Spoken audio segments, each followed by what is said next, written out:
Hey, what's up, Hot Garbage Squad? Today, let's talk about the new dimensional hole update in the Shift stream from Com to What's. So basically, they are introducing a new dimensional hole. You can only clear it once per month. It's going to be very similar to TOA, where you only clear it once a month, and it's going to be very similar to Labyrinth. I'll show you some pictures from the stream so you guys have an idea of what this new boss is all about.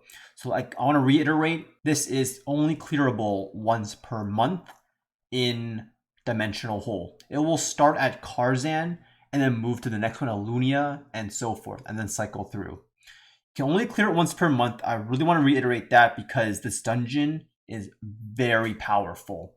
And you're probably thinking, Foxy, I'm a noob. I just started this game. I can't possibly clear this dungeon. I can't even clear B4. How am I going to clear this new dimensional hole boss? Well, in this dungeon, as the photo I'm going to show you, your monster's stats are 10 times. Your base stats are 10 times. So you see this Lucian's speed?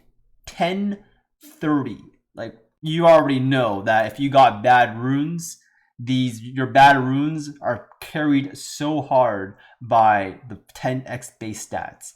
And if you have good runes, it's gonna be very minimal. So everyone has an opportunity to clear this dungeon. It's just how lazy are you and how big of a brain do you have. So you guys are all familiar with the Guild Labyrinth. Not me, because I don't do that. But you know how you have to manual it and you have to do a lot of strategy and build new units. It's going to be the same concept because this dungeon rotates between the existing D-hole roster. So you'll have to probably build new units for each dungeon, and then you'll have to manual it to actually beat it. If you can auto it, I'll be very surprised, but it's only once per month, so you really don't need to auto it. You're probably going to spend maybe 15-20 minutes of your time, is my guess, to actually clear it on manual. Because the picture I'm showing you right now looks like you'll need to control the boss. Revive ally with 100% HP when gaining a turn. So that kind of shows me, the Berettas, the Ganymedes, the control units, the Verads. And when we all know TOA takes forever when you use these type of units. So that's why I'm guessing 15 to 20 minutes. But anyways, we don't know too much about the mechanics of the boss here, but we do know what the rewards are.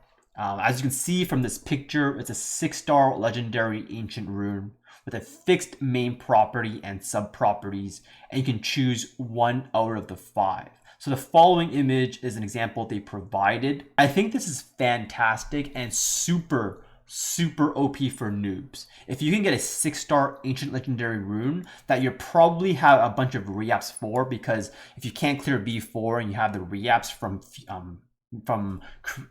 creating 2As or fusing 2As for skill ups, you're gonna have these resources to re-app ancient rune.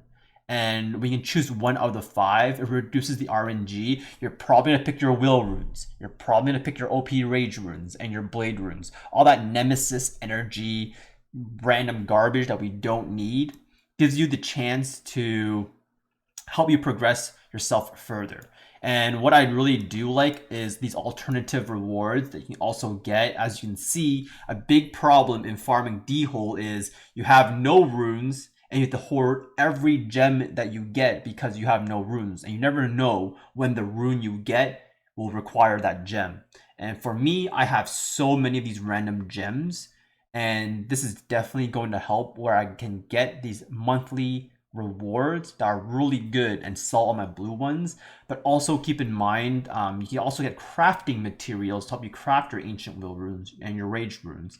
And the purple ball here on the right is for fusing your reaps. And a big problem for some people are fusing 2As and not having enough of these. If you fuse a lot of 2As for skill ups, you'll have a lot of these purple balls. But if you just do dimensional hole just to farm runes, you're gonna have trouble getting these balls here. And I'll show you what I mean here after I clear this dungeon. So you will see on my account here, if I go to crafting, I will have 418. But that is because I fused almost 90% of my skill ups for my Mina, my Miho, for example, my Rauk. And that's why I have so many. But for a lot of you guys, you won't have that much. And I'll also show you what I mean by I have so many ancient gems, but no runes. So you will see I have an ancient gem rune here. And then look at how many grinds and gems I have. You know what I mean?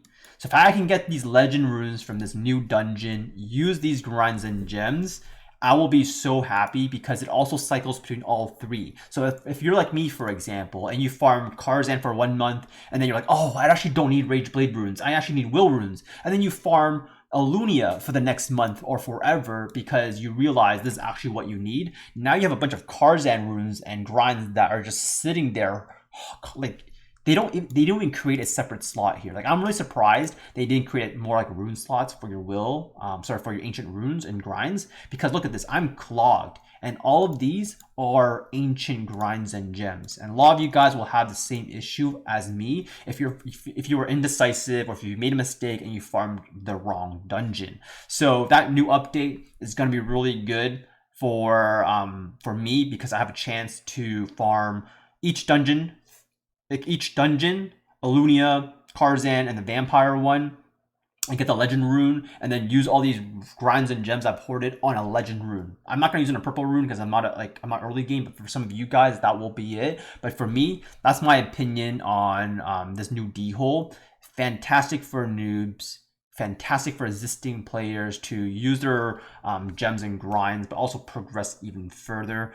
I don't see this going wrong. It's bringing the strategy and the fun. Some of you guys love PvE, love strategy. For me, I don't love that part, but I do love the reward. So you signed me up on board. I think their incentive matches the time that you have to invest to clear it to get your rewards. So fantastic job, Comptos, on that part. Hope you guys are looking forward to this as well. And let me know what your thoughts on this as well. So leave a like, comment, subscribe, and see you in the next video.